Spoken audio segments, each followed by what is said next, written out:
the Johnson Wax Program with Fibber McGee and Molly.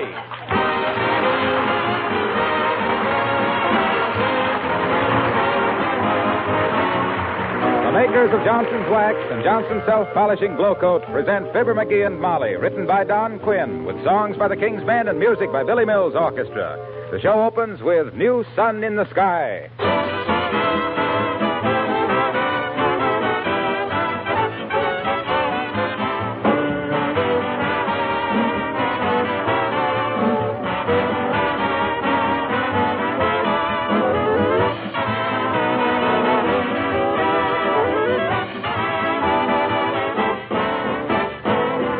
There's one thing car owners are learning now, many of them for the first time. You can't just put your car away and forget about it. Like any piece of good machinery, you've got to keep it up to keep its value up. That goes for the battery, for the tires, and it goes for the finish, too. Smashed bugs and road scum will damage the finish of your car if they're not removed. Even the dirt accumulation and temperature changes in a garage or parking space will cause damage.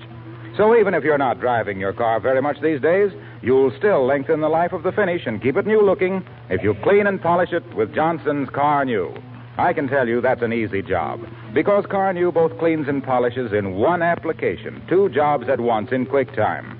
Car New is a liquid. You apply it, let it dry, wipe it off. It does an amazing job of bringing back your car's original showroom shine. Then, if you want to give the finish added protection, apply a coat of Johnson's Auto Wax or the regular Johnson's Wax. But first, clean and polish the car with Johnson's Car New, spelled C-A-R-N-U.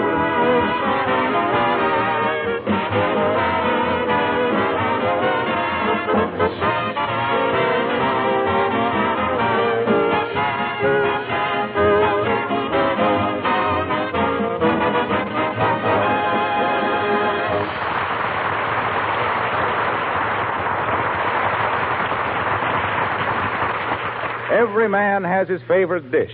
With the master, he thinks, of 79 Wistful Vista, it's pot roast. And here in the living room, inhaling the luscious aroma wafting in from the kitchen, we find a man with an appetite and a woman with a genius for doing something about it, Fibber McGee and Molly.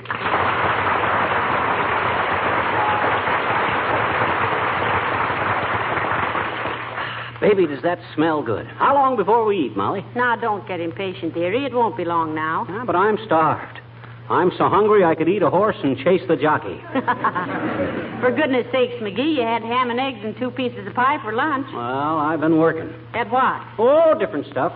Took me 3 hours to fix that automatic pencil of mine. Well, no wonder you're famished, dearie. Yeah. My goodness, fixing a pencil all afternoon. Oh, my poor little fingers to the bone. Now, look, do you think at your age you should exert yourself like that? Oh, quit kidding. But just relax, dearie. The pot roast is almost done. 17 minutes more. 17? I cook by the clock, McGee. I believe in perfection in my cooking. I'll say you do. You cook the best pot roast I ever looped a lip over. If you ever hear any vicious gossip to the effect that I married you for your pot roast, it ain't vicious gossip. It's the ugly truth. Well, thank you, dearie. Did you get that new crystal for your watch today? Oh, I forgot. I might walk down to Gilly's jewelry store right after dinner and get it. Are they open? I'll find out. Give me the phone. Thanks. Hello, operator. Give me Gilly's jewelry store on 14th, just opposite Mert. Is that you? How's every little thing, Mert? It is, huh?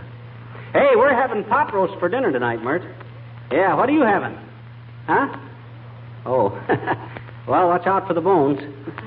What are they having for dinner, McGee? Her little sister's algebra teacher.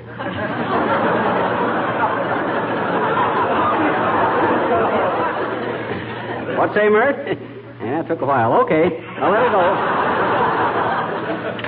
Well, let's eat, Molly. All right, McGee. I'll take up the pot roast while you wash your hands. Oh, my hands are clean. Go wash your hands. But, Molly, my hands are as clean... McGee! Okay. How's my shirt? Good enough. Besides, you haven't got time to change now. Oh, boy, oh, boy, oh, boy. Pot roast. If there's anything I like better than pot roast, it's a second helping of pot roast. I remember one time when I was president of the PTA... The what? Oh, maybe I never told you. I worked in a pet shop once, and we had a lot of parrots that wouldn't talk. So me and 3 or 4 other fellas started a business to teach parrots how to talk. What'd you call it? The Parrot Teachers Association. Well, sir... Oh, my gosh. Who's that? I don't know, but I hope they don't stay long. Well, if they do, they're going to have to talk to me over a bowl of hot gravy. Well, now, listen, don't ask them to eat with us. I only made enough pot roast for 2. Okay. Come in. Good day, Mrs. McGee. Hello, McGee. Hello, Mr. Mayor. Won't you come in and sit down? Oh, maybe he hasn't got time to sit down, Molly. It must be about his dinner time. Oh, I'm in no hurry, McGee. Am I interrupting your dinner by any chance?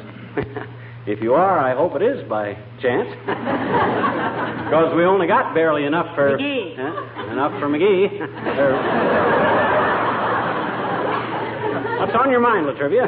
I can spare you a minute. Oh, nothing in particular, McGee. I just wanted your opinion on the new big bulletin board on the City Hall steps. What's that, Mr. Mayor? Well, it's a huge poster affair, Mrs. McGee, upon which we post air raid information, rationing information, directions about enlistments, and that sort of thing. Well, I think it's great.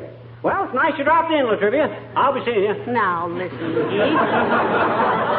Don't be rude. Maybe the mayor wasn't through talking. Oh, sure he was. No, I wasn't. Oh. I value the personal opinions of the citizens of Wistful Vista. You wouldn't value mine right now. Must be a great help to a mayor to take sort of an informal poll of people's ideas, Mr. Mayor. It is indeed. I like to proceed cautiously with these things. I go by the old aphorism, a stitch in time saves 9. 9 what? 9 anything. Now, listen, if you tore something, Mr. Mayor, I'll get needle and thread and fix it for you. No, it's just an old expression, a stitch in time saves 9. Well, that's pretty silly. How can you take a stitch in time? They making clocks out of cotton now so you can... I was merely quoting an old saw, McGee, to the effect. Oh, if you tore something on a saw, Mr. Mayor, it must be pretty bad. Turn around and let me see. I didn't tear anything, Mrs. McGee. Well, then what you come busting in here for, yelling for a needle and thread? If you ain't the worst false alarm, Latrivia... I didn't start yelling for a needle and thread, Mrs. McGee. I never yell. It isn't ladylike, and besides... I didn't say you did yell, Mrs. McGee. I merely said Stop arguing with my wife. Now, look here, McGee. My, something smells good.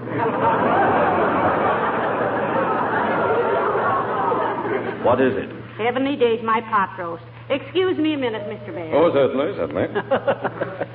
Funny thing about the missus.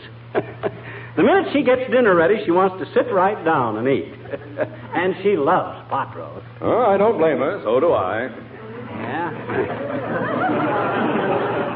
Well, I can take it or leave it myself. Well, it's nice you dropped in, Latrivia. You got my okay on that bulletin board. What'd you do with your hat? I didn't wear a hat, McGee. Oh. I like to walk in the open air bareheaded. Gives me an appetite.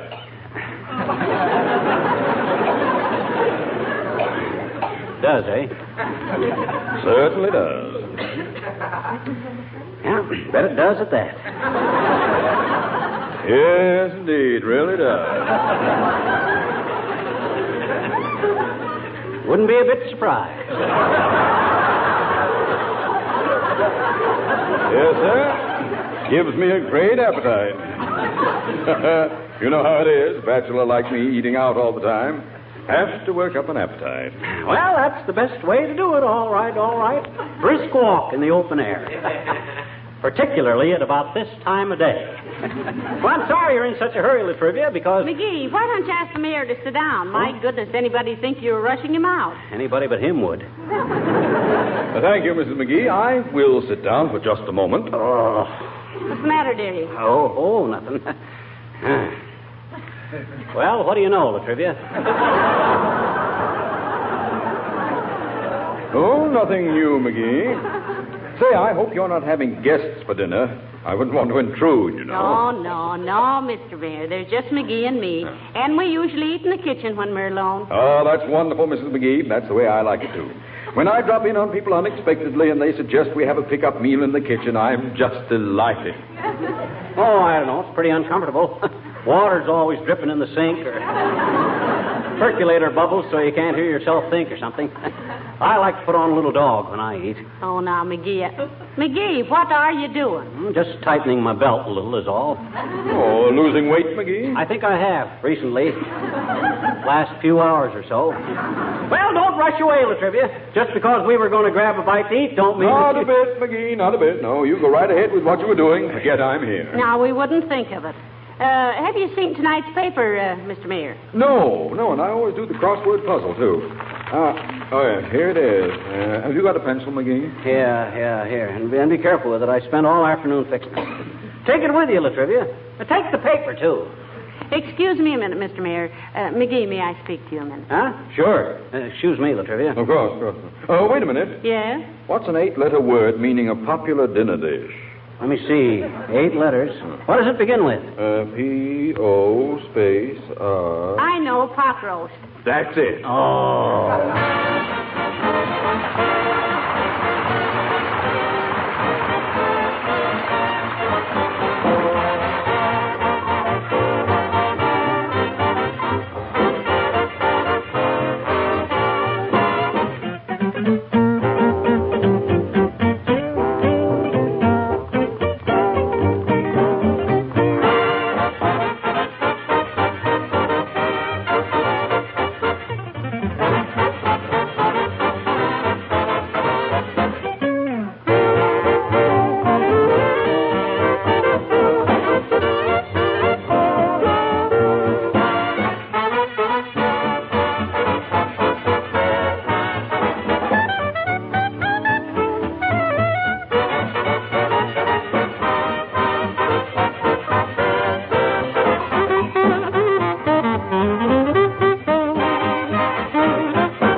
Nearly finished with the puzzle? No, I've got quite a long way to go yet. But ain't you getting kind of hungry, Latrivia? Oh, I don't know. Are you? Not a bit. How about you, McGee? Me? Shucks, I had ham and eggs and 2 pieces of pie for lunch. Why should I be hungry? I can go for hours yet. Yes, so can I. Well, here we are, aren't we? Sure are.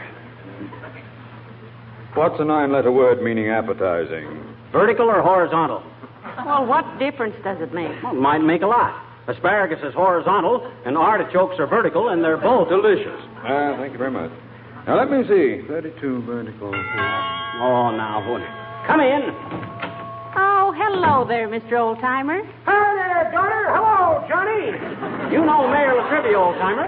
Don't care if I do. Pleased to meet you, Sonny. Stranger in town? Not exactly. He's the mayor, Mr. Oldtimer. Is that so? About time we had a new mayor. Got an awful stuffed vest in the city hall now.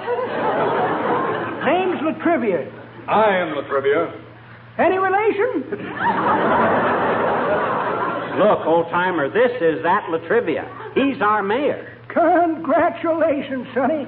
Get in there and pitch. Can't do any worse than that Latrivia.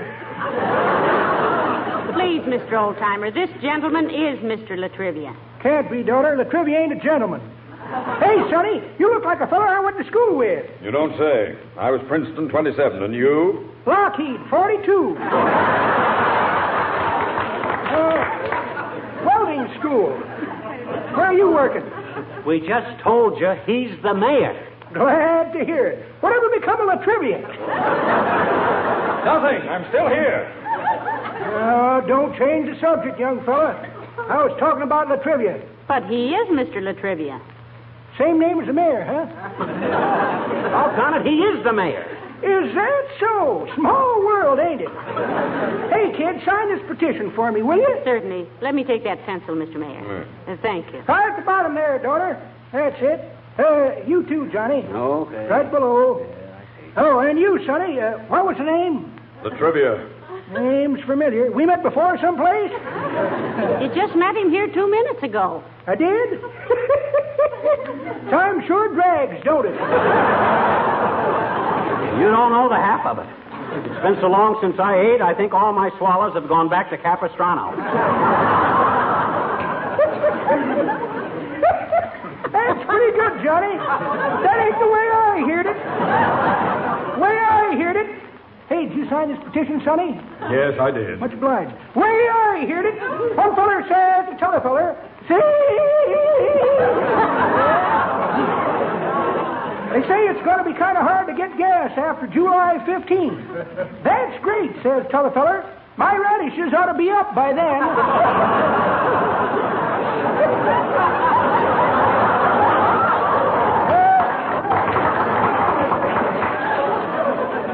Much obliged, kids.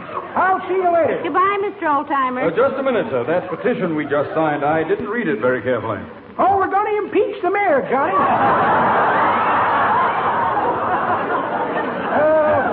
A fellow named Latrivia. But I am Mayor Latrivia. Well, now, don't worry about it. Common name. Met 3 fellas named Latrivia in the last 5 minutes. How's so long, kids? Glad I've met you, Mr. Latrivia. Criminy, another one?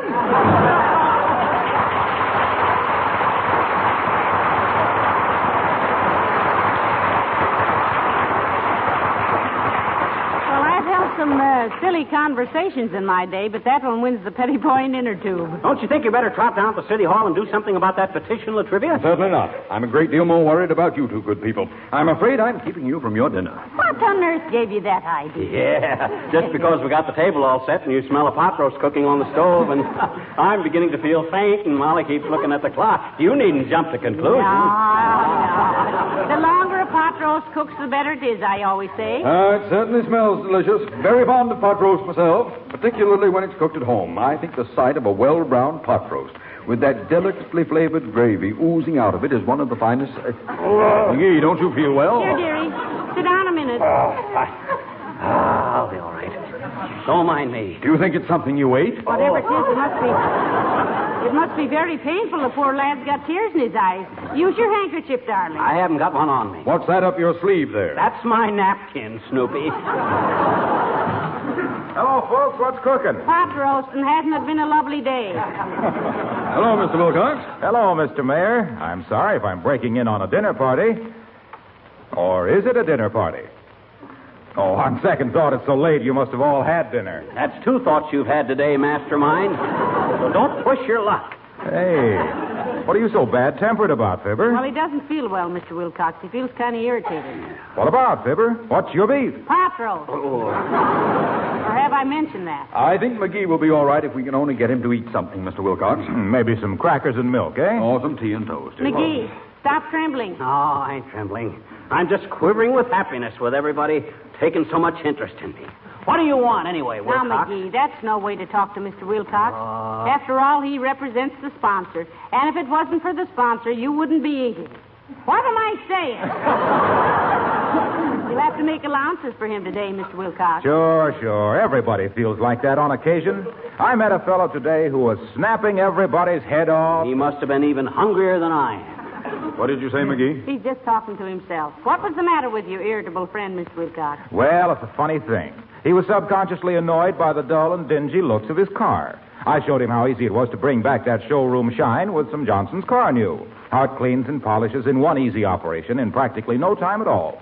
And when he got through car newing that automobile, he was the cheerfulest, happiest fellow you could ever hope to meet. Gay as a grig, so delighted with that gleaming finish and the simplicity of the whole car new operation that he insisted on taking me out to lunch. Lunch. Why doesn't everybody go away and leave me to my memories? Say, it was some lunch, too. Ice-cold jellied consomme, crisp lettuce salad, a golden brown, light and fluffy mushroom omelet. Oh, hey, grab him, Latrivia. He's fainting. I got him. Somebody run and get a glass of pot roast. I mean water. Hey, I'll dash down to the corner. There's a doctor down there. I don't want a doctor. I know it, but I promised him a car new demonstration today. See you later.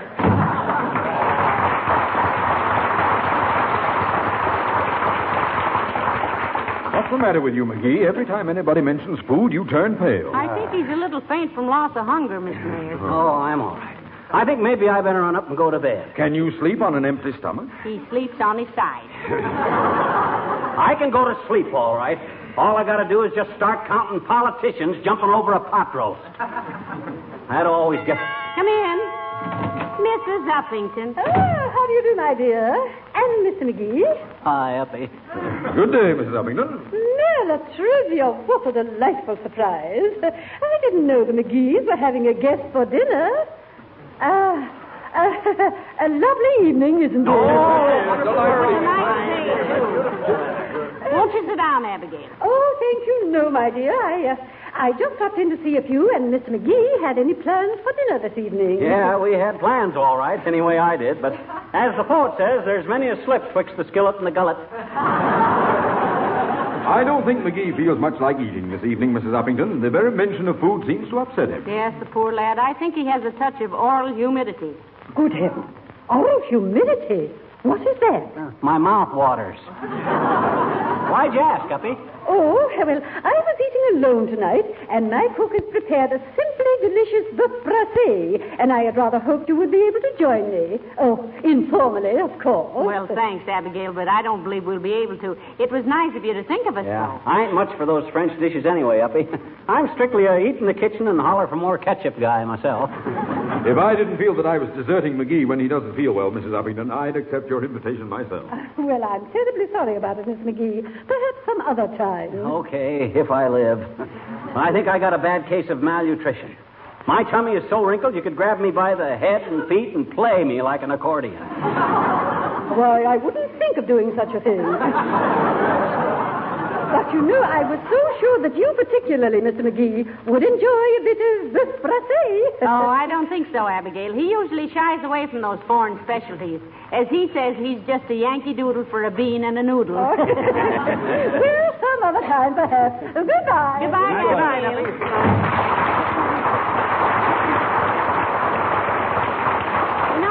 I'd really like to have gone over there, dearie, but everything's always so fancy. Yeah, I always feel that I ought to be eating my olives with gloves on over there. Hey, La Trivia. Yes? You're an educated guy. What was this bouffe brassy her cook dreamed up? You don't know? No, what is it? Pot roast.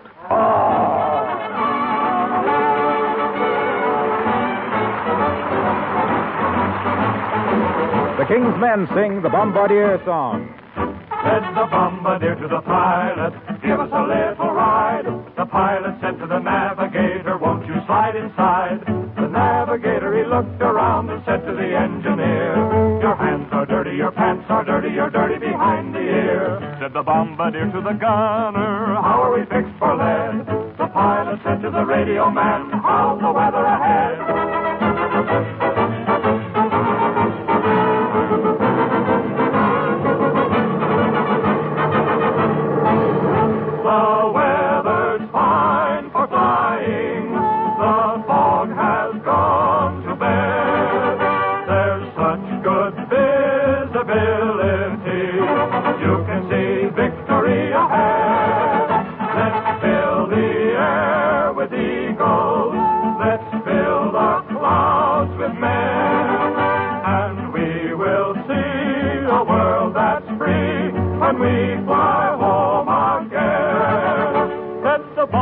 To the pilot, give us the pretty crate, and 5 degrees to the right will make it just as sure as fate. The ship belonged to the bombardier who opened his little bay. He saw the target, the enemy target, and suddenly, bombs away!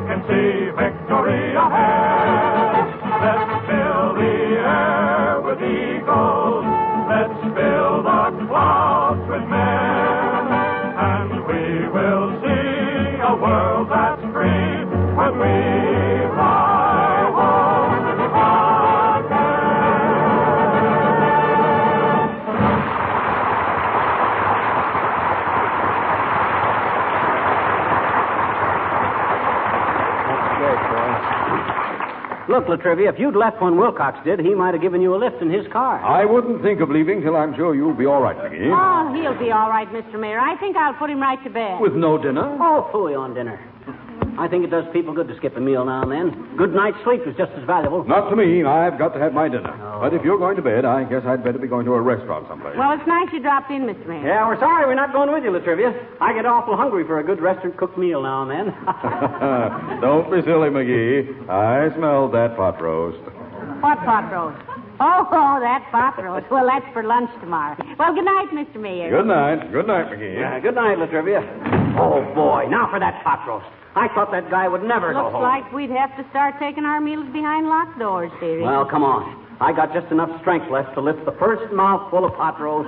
And then when I... McGee, look at my pot roast is ruined. Huh? It's all cooked away. Let's see. Oh, my dear, gosh. dear. Oh, my. Oh, looks like a retread on a retread.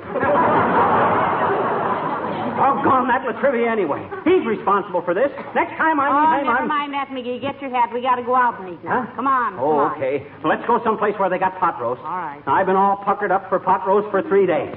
Come on, Molly, let's hurry.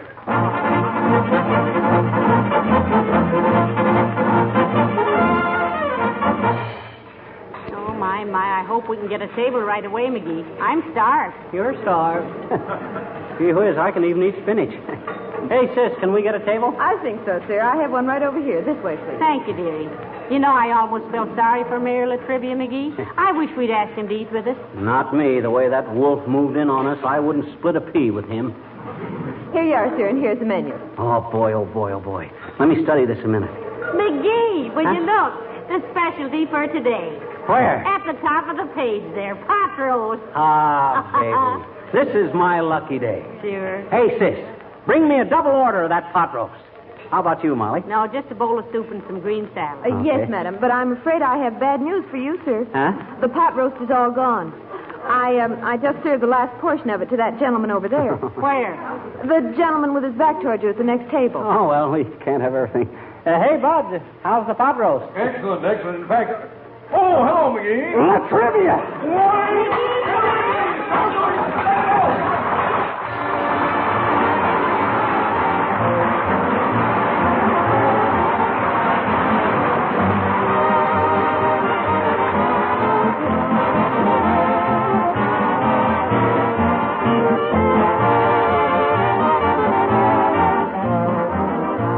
Maybe you've already noticed that I like to talk about wax.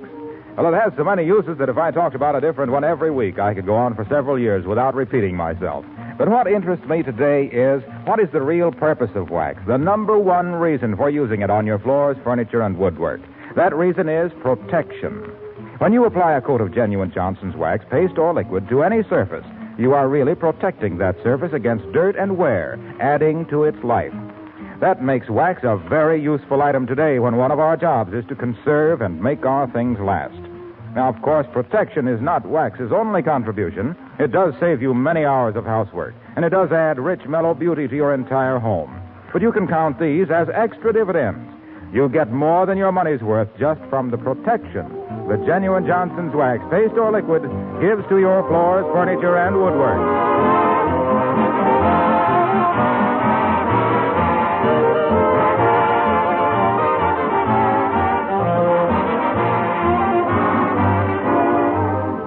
Ladies and gentlemen, the Navy wants and needs 30,000 pilots a year to be trained on a 12-month program of flight training.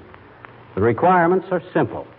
They want young men between 18 and 27, high school graduates, who have been American citizens for at least 10 years. All those successfully completing the course will be commissioned as ensign with pay and allowances of over $200 a month. Yes, it's a wonderful and thrilling opportunity for young men to find a new glory under old glory. Join the Navy and see the world made into a decent place for free people to live in. Good night. Good night, all.